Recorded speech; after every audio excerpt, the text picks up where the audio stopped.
Hey, everybody, and welcome back to the Work and Talk podcast, a podcast for tradespeople by tradespeople. And we're here together with the one and only Sergio Cortez, also known as Sergio Electrical Training. And bro, we've been working close to 2 years now, and we never just sat down to talk. We've been so busy. And that's the point. It's been so busy. It's been creating this plane in the air while we're falling. Yes. So, brother, I appreciate you. No, thank you. Thank you for having me here as well. I think it's been an amazing ride for these past 2 years. It definitely has, and I think it's long overdue, especially when it comes to people trying to understand what we're doing, what we're trying to build, but most importantly, who you are. Because the same thing, you've been busy, you've been running around, you're teaching classes during the week, private tutoring at night, private tutoring on the weekends, and then we know you're active online, but you're so busy with pumping out these certified electricians that if you think about it, we're like, okay, we know what Sergio's doing, but who is Sergio? And that's why I want to jump in with you today. So I just want to open the floor, want to tell people how you got into the trade, what made it so unique, what made you decide to revamp this test prepping with the Surge method, and just tell us, your experiences. So my first taste of electrical work was in the military. I joined the military at 17, joined the Coast Guard, and once I saw what a Sparky did on a boat, I was working on a ship, and I saw this guy happy, always happy, super clean, and I just wanted to be that guy and end up as an electrician. And he, from then on, took me under his wing and sent me to electrician school in the military. I get out of the military, and I said, this is what I'm going to do. And I started, just like most of us do, into the entry is getting into residential. And and from then on, I just kind of, really made up my mind to be the very best. I got my master's at 25. I opened up my own business at 28. I really did push, my experience as much as I could in learning. And somehow, years, fast forward to about 19 years ago, where I was invited to teach and fell in love with it. And that was it. That's awesome, especially with the fact where you don't hear too many people coming in from the military background, the Coast Guard background, even though a lot of these first responders, what would you call that division of life? That's first responders? First responders, yeah, so definitely. You would never think the first responders had their own little, but then you think about it, they're the ones to have to make sure everything keeps running. Yes. Imagine power goes off on a ship. Oh, and you have to know how to parallel, generators, you have to know theory. And it was amazing training. And I still remember, getting all this amazing training. I went to go get my first job interview when I left the military. And the guy said, so what do you know how to do? And I let him know, hey, I can do generators. I can do anything, DC systems on a ship. And the guy said, there's no ships around here. But that quality of training in troubleshooting, still, no one's ever matched that training before. Yeah, I like that because it gives it a whole new perspective. But then when you jumped into residential, did the principles apply or did you have to shift it a little? I had to shift because, everything I did in the military was definitely not construction. Yeah. So now I had the theory and understanding. And when I went to construction and started residential and jumped on a service truck and eventually into big construction, and, I really, that theory that I carried along from that training, original training, just very much elevated me to a different level. And mostly the leadership. I mean, people would see me on a job and they really came towards me as that leadership role because the military trains you very well in leadership. Yeah, I like that, especially that ties with the point where, and I know we've been pushing it, when we tell people to come into the trades, when we talk about, you can have leadership qualities, you can display leadership even as an apprentice. Right. You know what I mean? By saying what you say and meaning what you mean, right? Doing well when no one's looking. All these things are capacities of leaders. It's your character, and I think even in the trades, when you're showing that you have that character and you show all those attributes that, that you're trustworthy, you're there, you do your best every day, you show up on time, you leave late. And that was part of military training. That was very natural to me. But it transferred into the civilian world where, all of a sudden people were looking at me as the leader when I knew less than them. So I really had to learn very quickly because I knew that, that's where I was heading to. I like that. What would you say for someone like, let's say they're an apprentice or they're working towards a leadership position, either going for their journeyman or foreman position, what's one thing you would give them as advice when it comes to leadership? When it comes to leadership, I think, first of all, you have to learn how to strategize your career early on. You've got to become a leader and really push yourself in the trades. You've got to have a plan. Most of us don't. We just work, and for me, I just started with knowing that, I need to make sure that I follow a route. I want to be a lead. Then I want to be a foreman. Then I want to go, I just started pushing that way. And it's hard to find mentors, that push you. But when you find that one mentor, and you take their advice and it really pushes you to another level. And that's what I would say to any apprentices that coming on is look like leader, act like leader, dress like leader. I mean, I remember when I was showing up to construction sites with just like everyone else back then, torn up jeans, dirty boots, a t-shirt that we knew was going to get destroyed. Yeah. But when I showed up with a collared shirt one day, all of a sudden I was just picked from there and said, hey, you're going to be our next lead just by how I looked. Yeah. Or go walk with the inspector. Yes. Like, I don't know what I'm looking at. Just walk with him. Exactly. Because And I remember being plucked out of there and my friends saying, well, you're kissing everyone's butt. I'm like, no, I want to look professional. And that look put me into a whole different, you just elevated me up automatically. I think that what you just said, those two keys, especially for someone coming in, one is the vision. Don't just come in thinking about, okay, I'm doing this today. I'm just running pipe. No, what size pipe are you running? Because what conductors are going in there? You understand the who, what, where, when, why. But then at the same time, the vision of, okay, where am I going to? And then dress for the role you want, not what the role you have. But at the same time, that it just applies to everything. The way you talk, the way you work, the way you clean up after yourself. Very professional. I was even in the trenches wearing a collared shirt, and my friends would make fun of me. I'm there digging but I had that collar shirt. And when I got plucked out of there, it was like, what'd you do? Like, I just changed the way I looked, the perception. And awesome. If you didn't have a goal of where you want to be in the trades, like for me, the biggest goal was get certified, get licensed, get my master's, get my, my journeyman master's. And also my goal was to run big jobs. I had this goal of running multi-million-dollar jobs, and that was my chase. I chased that. I did everything to get there. I like that, because that vision really separates you from the rest, because we talk with a lot of contractors, and I know you do too. And everybody, it seems like they're in the fog of war. They're just worried about that next job. How much should I charge? What's my price? They're always focused on the now. It's like, why don't you have that already in place? Why are you still struggling? And when you're in contracting or when you're in the trades, you're in that fog of war. It's hard to look up or look through the fog. Yes. So you can't really lead anybody when you're day to day. Or let's say, even if you're an employee, you don't want to follow someone who's struggling day to day. Correct. There's employers out there. There's contractors, true or not, or throughout history, there's employers who are going through tough times, but they can still sell a vision and people will still get behind them. Oh, totally. It's like, we're losing, we're in the trenches, you're getting shot at, yet you're still with your boys and you're like, oh, we got this. You know what I mean? Even when everything doesn't look good, you can still. So that means even as a contractor, that doesn't mean you're going to be successful. If you're stuck in the day-to-day, if you're still worried about the now, if you're still worried about the fog of war, if you're still worried about, oh, this is who I am, you're going to be closing a lot of doors and opportunities for you, instead of saying, okay, maybe this isn't the best thing right now, but what can I do next? And if you don't have that plan, if you don't have that goal, then you're making no plan. You're stuck.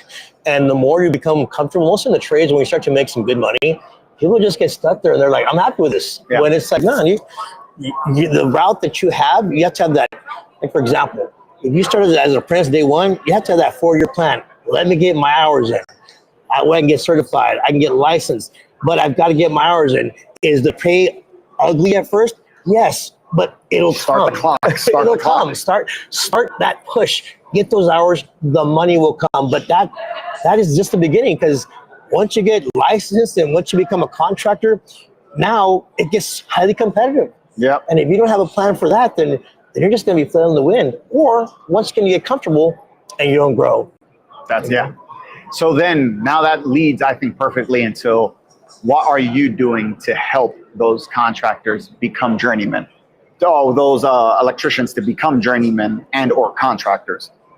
we know you develop the Surge method. We know that you're teaching it almost every week. How did you develop that? Where did that vision come from? Like what you said, when you say, hey, I want to do this for 4 years, I want to get my license. Where'd that vision come from, the Surge method?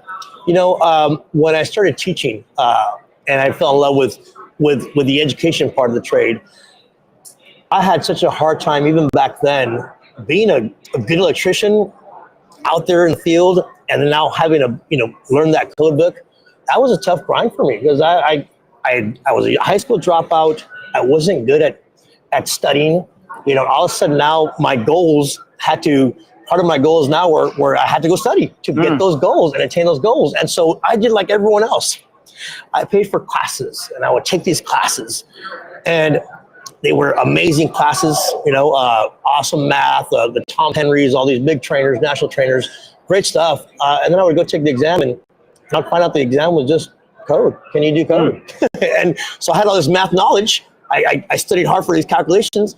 And the biggest part of these tests were, can you understand the wordplay of the code, the terminology? Yeah. And so I didn't have success with them. It was always a struggle. And back when I first started, they weren't state exams, they were city exams. Now imagine you would go from one for every city? For every city. Dang. I would like pay. New York with every, yeah. Imagine every state was like that, where I go from one city, and if you don't pass their exam, you can't work in that city. You'd be closed out because everyone wanted $100, Yeah. And so I had to guarantee a pass. And so the more I did these classes, the more I just learned that they were great classes for design, but I'm a designer. I'm an electrician. Yeah. I need to know how every day what I'm doing is in that code book and be able to maneuver quick. And so the Surge method came out of there, where I just opened up the code book and said, this code book is really a construction site or a construction process. And it does exactly as we built because it's written by electricians. So the design itself is exactly what we do every day. And once you understand the design and the word play of the code, now it's a matter of where does that word belong. And so the Surge method, when I developed that, really doesn't showcase you, or it's not showcasing about understanding, reading the book and memorizing the book. It's not about that. It's about understanding the design of the book. And wherever you read an exam question, where does that question belong in the design? Am I in a process, or am I at a job site? And it belongs here by the 9 chapters. And I think finally in the 2026 or 2029, I want to say, it's going to move more into the chapters. There are like 20 some chapters in the 2029 code book. So they're going to revamp? It went from 9 to 20. So everything's now coming to the front of the book. Everything is there. And so when I developed the method, I would tell myself, well, where does this question belong? Is it in the... And it still applies, the format. Still applies. It doesn't matter. It applies to any construction manual, where everything's at. And so that, for me, was a big game changer. When I did that and I developed it and I took my first test, typically a 4-hour test would take me 4 hours. I went and did this. I learned the method. I taught myself it. I went, took a test. It took me 2 hours and I freaked out because I was never good at code. Yeah. And that's what I loved about taking your course a few times. I know we did it online. I know went to California to see it also. And that was so funny. That's something that really resonated with me with you, because forever there were some guys online saying you have to memorize everything. And I said, respectfully, the master electrician's exam or the journeyman exam, it's not a memory test, right? Now, if you memorize it, it'll help you get more time on the clock. Correct. You know what I mean? Correct. That's awesome, but it's not. If you remove the element of time and you had the code book in front of you and you had all the time, you can technically get 100 because you can flip to page 1. Without time, anyone could find anything. So that's what I'm trying to say. The exam itself is not, do you know everything exam? It's a project management exam. How are you going to navigate that code book? Yes. How are you going to navigate that job site?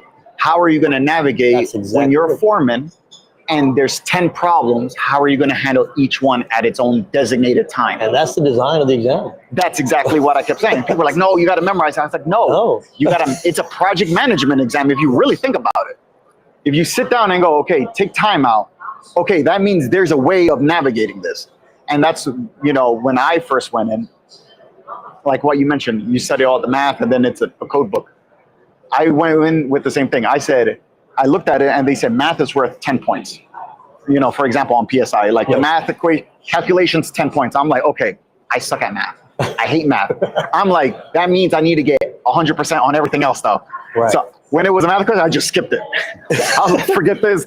I'm not going to waste 5 minutes trying to find the answer. And I just skip it. Let me make sure. Beautiful. Let me just make sure I handle everything else. So 100%, word for word, underline if I need to. And that's how I did it, you know? What I love about, and then you really changed my mind about this, when I was first starting with the education side of things, when it came to contracting side of things, I always tell people, just get going. Because that's the best, you know, there's never a perfect time. So just jump in. So that if you're thinking about coming into the trades, just jump in, figure it out. Don't overthink it, don't overcomplicate it. If you want to be licensed, throw in the application. Right. Don't wait on it. Then I started saying, and this is where you changed my mind. If you want to go for your exam, just take it. Fail if you need to. You know what I mean? Just to feel what the test is. You changed my mind when you said, what if I can teach you and you don't have to fail that first time? And I'm like, damn, that was good. From when you said that, that changed my perspective. I said, that's true. You know, there's times to take initiative. There's times to jump in. Right. But then there's times where you're like, why do you have to pay another $150 exactly. application fee when and you can, put that to a 1 weekend and now you don't have to worry about it. And most folks would, and that advice is still being given out. Just take it so you can see what's on it. But what people don't understand is a lot of these tests depend on the states, of course, but there's a test generator. So you can take the test 4 times with 4 different exams. It's not the same. They have questions, a pool of questions that they mix and they match, and you can see it. You can go there several different times without seeing the same questions pop up. It's about understanding how to study, which there's no technique. Every technique that I've seen that's been taught is, here's the back of the book. Get the keyword, go to the back of the book. That's an archaic way of understanding code. And you're guessing. Exactly. You're hoping the guess takes you there. And that's what everything is. Everything is a Band-Aid instead of just learning how to use the tool for what it's for. Everything else is, go take a practice exam. Well, why don't you know how to use the book? The practice exam is to try to get familiar with it so you can try to do it on the test. Just use the book.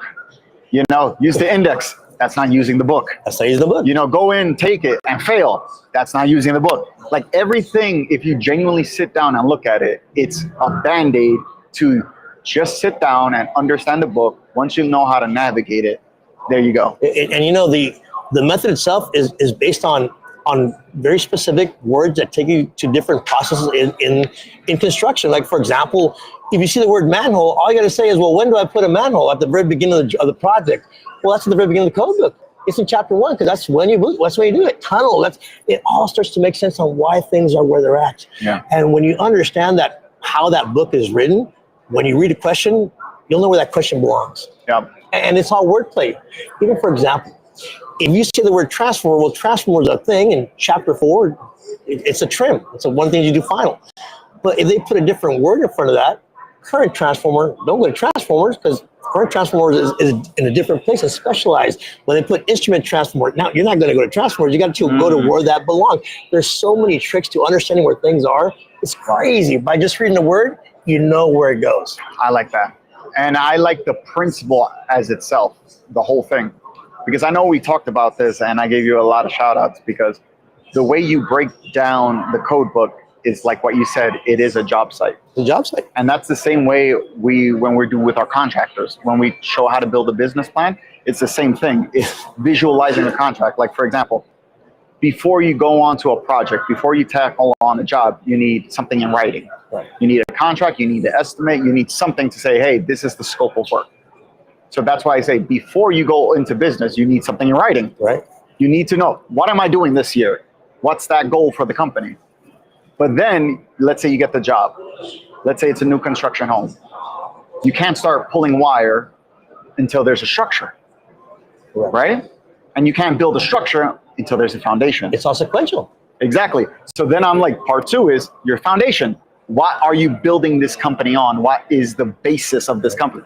So just like how you had the sequencing on how to navigate the code book, I copied that same process, the sequencing when it comes to helping contractors, because it's a visual. Exactly. And it's something that we in the trades can understand. We can understand that process, as opposed to when I tell people about the code, I always tell them, I need you to underthink. I need to stop over processing. I just want you to do exactly as you do on a job site. You know, and the code book's written the same way. I mean, if you read, for example, chapter 1, it's how to use the code book and all the basic rules of the code book, all the basic rules of wiring. You're not going to go to chapter 3 and start pulling wire if you don't know about terminations on chapter 1. Exactly. It falls sequentially. So you can read a question and say, this belongs over here. Is it the beginning, middle, or end? Exactly. And now you push through, and now you specifically know where things belong. Exactly. And the code gives you so many hints. Yeah. Like, for example, I read a question that says the word dwelling. I'm not going to go anywhere past chapter 2.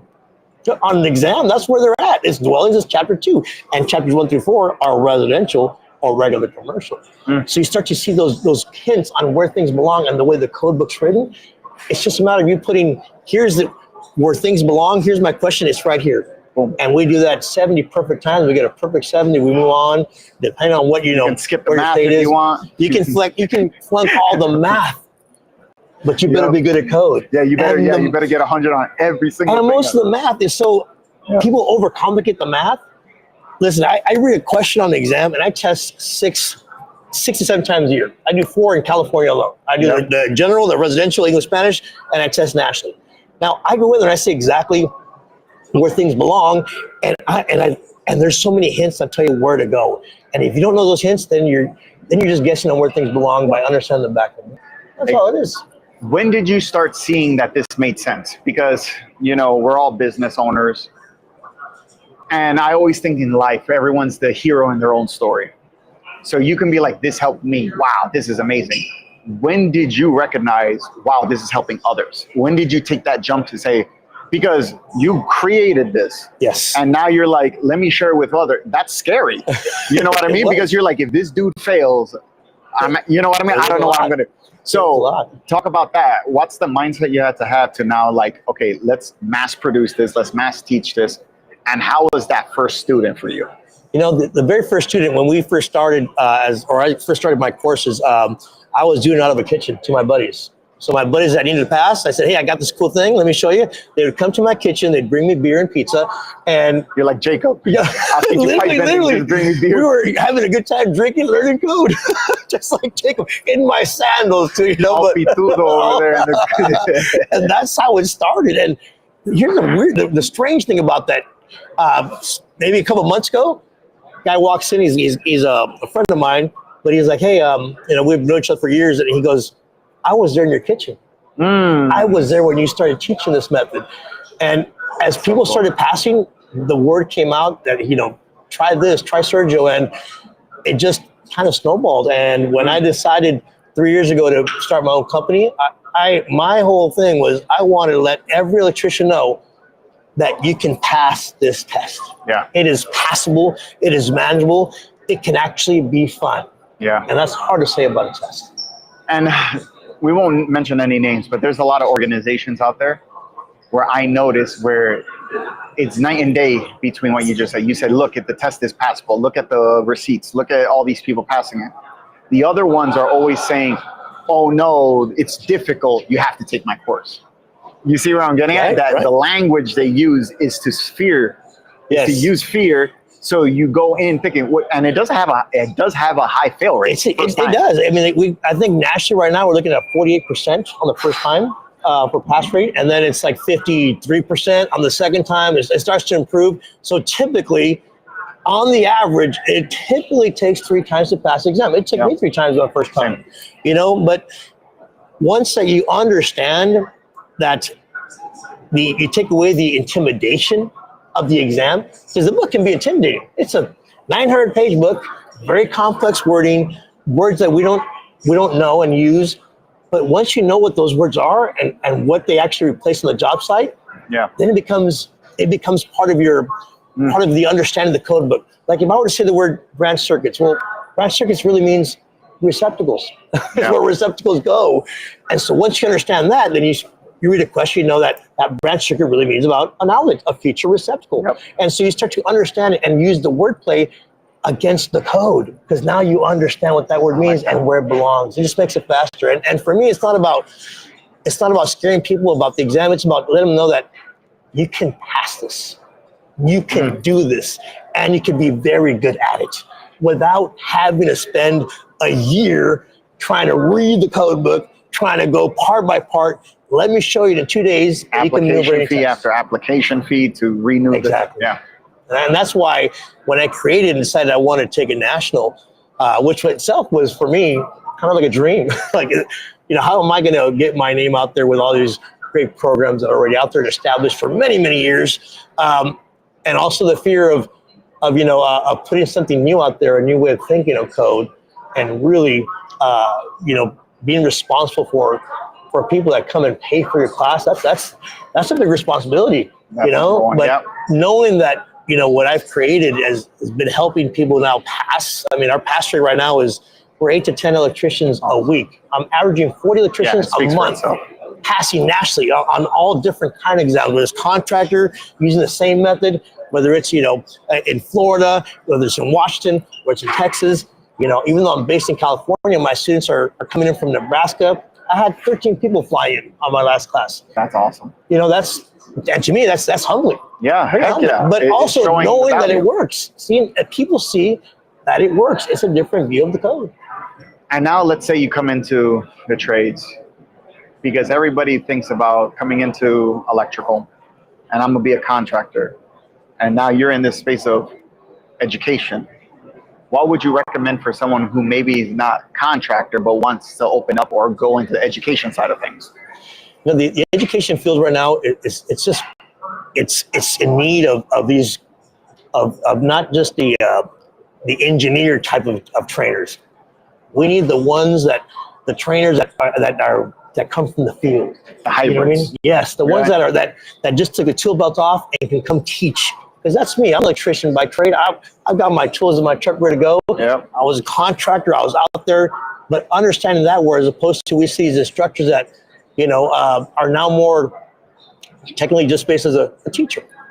And teachers are great. Don't get me wrong, but knowing that when they come from the field to everything, when they come from the field and they're able to relay that experience into training, it's amazing.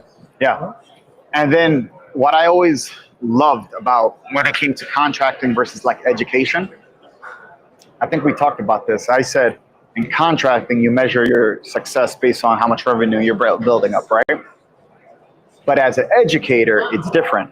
It doesn't matter the revenue if all your students are failing. Correct. It doesn't matter how much money you make if none of your students in an apprenticeship program can't find a job. Correct. It doesn't matter how much money you made if they don't stick into the trade. You understand?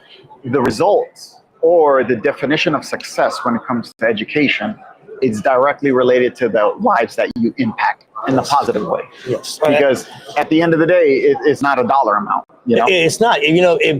For me, it's my success is my students' success. Yep. That's when I succeed, not my training.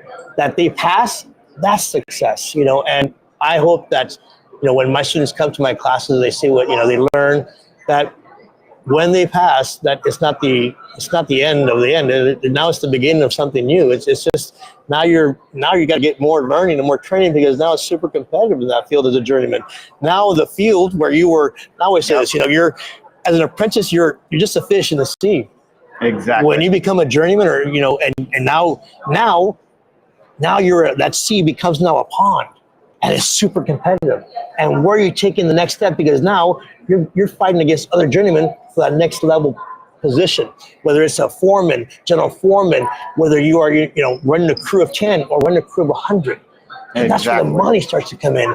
And if you don't have that educational part, if you don't have that code part, even for contractors, I always tell my contractors, folks that want to take their contracting exam, I'm putting you in my exam prep because you need to know code. Yep. There's some states that are very easy to get your contracting license, but all that liability, and you don't know code, and you're trusting that you're going to do everything just on work ethic. You've got to be able to maneuver that code book. And here's where also I see these students that leave these huge apprenticeship programs, and they still can't pass the exam because most apprenticeship programs out there aren't heavily code based. They'll hit them here and there, and it's all dependent on the curriculum, but it's not heavy code based where it's like you should graduate and already be able to pass any exam.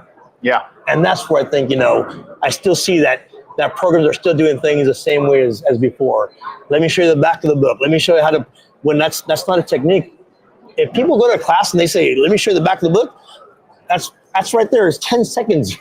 The class is done. What can I teach you about that? How to pick the best words, as opposed to knowing where things belong. And now it changes the way you read the code. And I think that's a perfect segue into why we are here, what we're doing here in Las Vegas. So we're over here at RE Plus. We're with them at the installation showcase. Not only are we showing them the hands-on tools, but you're breaking down the code. When you just touched on understanding the code reference, how does that apply here in the solar industry? What's the reputation that we're seeing the industry take, and what's your solution to that? Well, for here, it applies so much to the solar world now, all the different, renewable energy sectors that are opening up, whether it's batteries, whether it's microgrid systems, whether it's turbines, EVs, all these which are articles in the code book. Yep. And these folks sometimes know just that article, but what they don't understand is the rest of the code book applies to as well. Article 110, make good connections, all the small things that lead to issues. And so for us, seeing the industry, the solar industry, for example, now is requiring for battery connections. A lot of states, you've got to be a journeyman.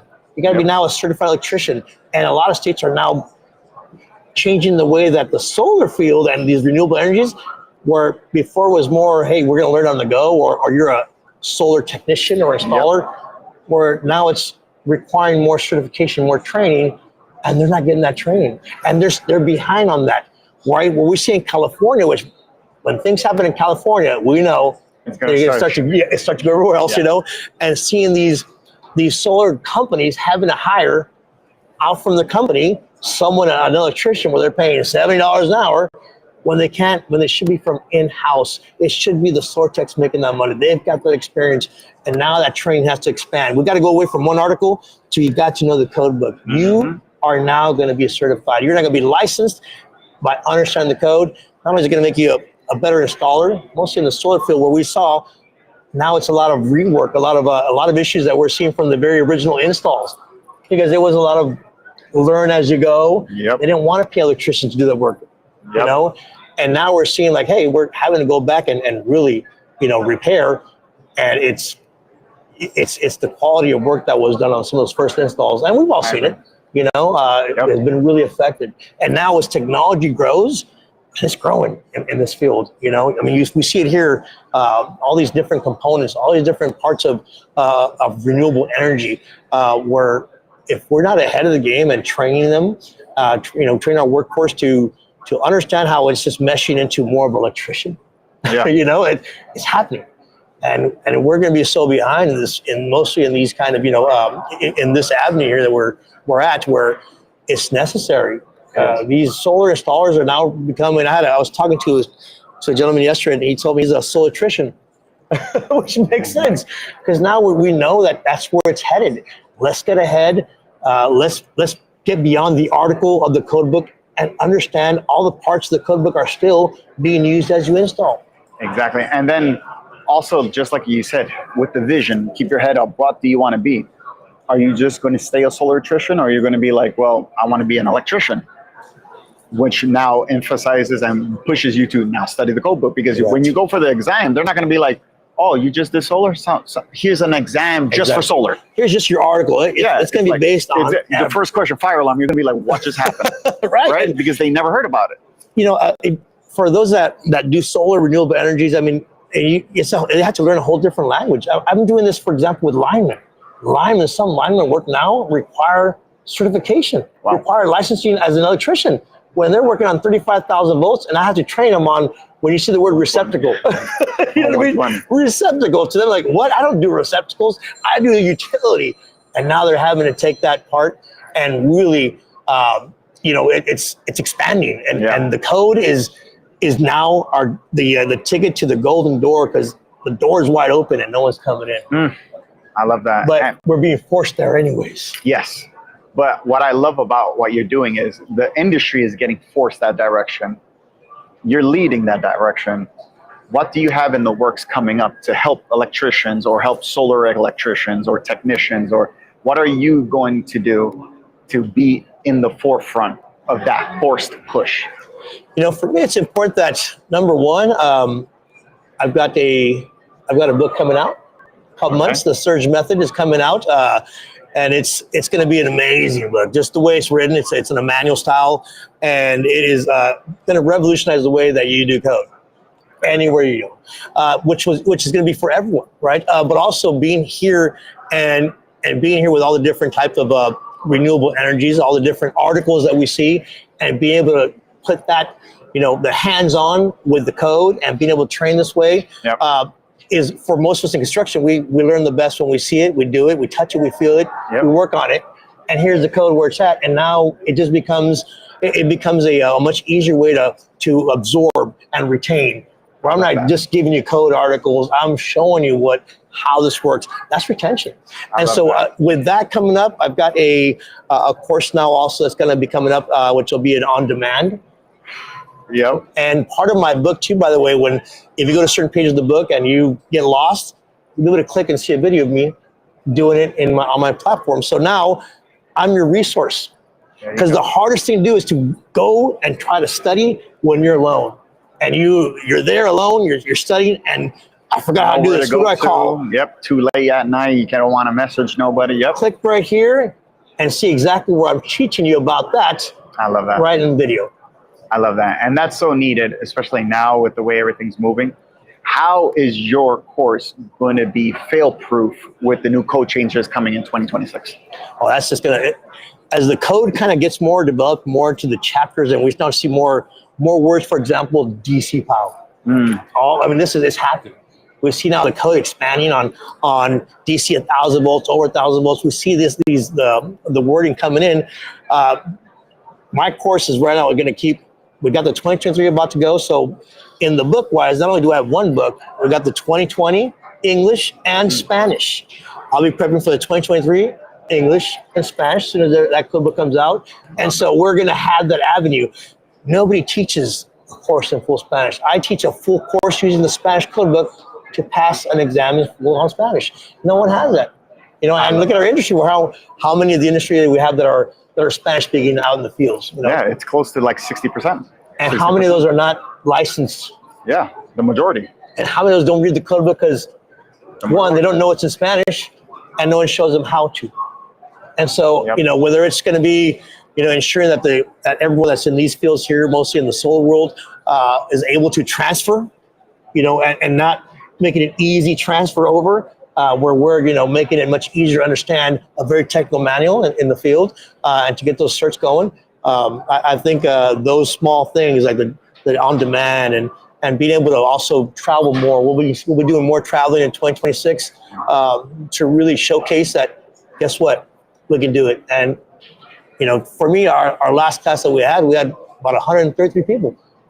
Amazing, 133. Well, I started off with 4 people in my first class. In the kitchen. And now, we sell out every month, but also that they have a resource. Oof, I love that. So now for everybody who, this may be the first time watching you or hearing about you, how can people find more information about you? How can they connect with you? What would you give them as a piece of advice moving forward in this industry? The way to connect with me, you can go to my website, Sergio Training, LLC. You can go to Instagram, my social media, El Profe Code Master, Sergio Training, LLC on Instagram. DM me there. If you're on LinkedIn, if you're on TikTok, follow me, because you get to message me, and it's me. A lot of people, when they call my number, they're surprised that it's me that answers. Oh yeah, it's like a robot or or they're like, is this a secretary? No, this is me. I'm because I want to be there for my students. And as I move forward, my advice is start now. Don't hesitate. Don't be afraid to invest in yourself. Training can be almost a grind for some folks, but I guarantee you this: I bring to my classroom almost a bit of entertaining, because I know I've got to keep my students focused and entertained for 16 hours, because code can be boring. Yep. So, and then you're there for 4 hours. Imagine. If you can get through the class, then you're set. You're set, but also knowing that you're going to be able to learn what you need to pass this exam. And I'm not gonna, if you come to my course, you're not gonna see hardcore math calculations. I don't want to teach you an hour for one question. in an hour, I'm going to teach you how to get 20 questions. We're going to pass, we're going to zoom, we're going to really show you exactly, how to maneuver. And then from then on, it's up to you to take and pass. And how to maneuver the book the way it was intended. Intended it by the electricians, as we see the progression more from, more manufacturers, in the code book. It still doesn't change the way it was designed. Yeah. In fact, those small things they make it easier to know where things belong. Once you get that, you got it. I love it. I love it. Well, Sergio, brother, always a pleasure. I know we got a few years ahead of us where we're going to keep building this and rolling everything out. Yes, yes. I appreciate you giving everybody a little taste of what to expect, of what's coming. And I look up to you a lot. So I appreciate it. I'm very honored. I'm just so glad that we created this synergy together, and that and very grateful to be on this trip with you. No, we're gonna. I'm telling you guys, in the next 6 months, by the time you guys see this, it's going to be like October or something, the first week of October. But I'm telling you, within 6 months, you're going to see Sergio everywhere. And I'm excited to see it roll out, bro. I'll see y'all there. Exciting. Be safe, everybody. Bye.